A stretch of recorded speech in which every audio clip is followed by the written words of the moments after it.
A commendation ceremony is a formal ceremony that evolved during the early medieval period to create a bond between a lord and his fighting man, called his vassal. The first recorded ceremony of commendatio was in 7th century France, but the relationship of vassalage was older, and predated even the medieval formulations of a noble class.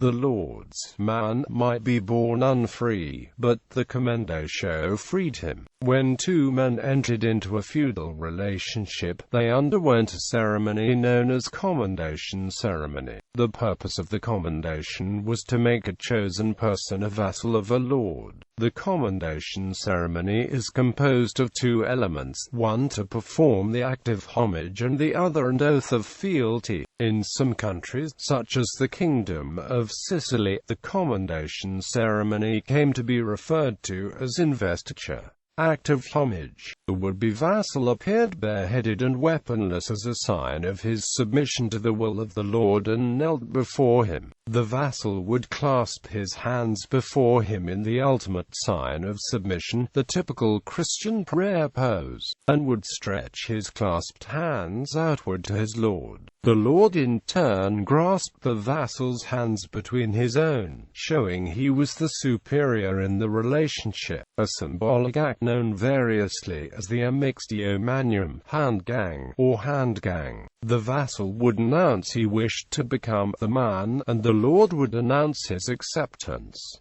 The act of homage was complete. The vassal thus entered into a new realm of protection and mutual services. Through the touching of hands, the warrior chief caused to pass from his own body into the body of the vassal something like a sacred fluid. The hail made taboo, as it were. The vassal thereupon fell under the charismatic power, pagan in origin, of the lord. His mundaburdium, or main bore, true power, at once possessive and protective. The physical position for Western Christian prayer that is thought of as typical today, kneeling, with hands clasped, originates from the commendation ceremony. Before this time, European Christians prayed in the orans, which is the Latin, or praying, position that people had used in antiquity, standing, with hands outstretched, a gesture still used today in many Christian rituals. The gesture of homage survives in the ceremony for conferring degrees at the University of Cambridge. Eginhard records the solemn commendation ceremony made to Pippin by Tassilo, Duke of Bavaria, in 757. He swore, and the word used is sacramenta, placing his hands on the relics of the saints, which had apparently been assembled at Compiègne for the solemn occasion, and promised fidelity to the king and to his sons.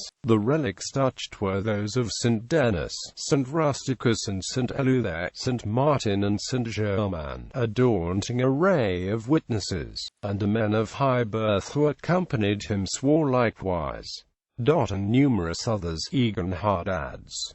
Oath of fealty ceremony. The vassal would then place his hands on a Bible or a saint's relic, and swear he would never injure the Lord in any way and to remain faithful. An example of an oath of fealty: I promise on my faith that I will in the future be faithful to the Lord, never cause him harm, and will observe my homage to him completely against all persons in good faith and without deceit. Significance of commendation. Once the vassal had sworn the oath of fealty, the lord and vassal had a feudal relationship.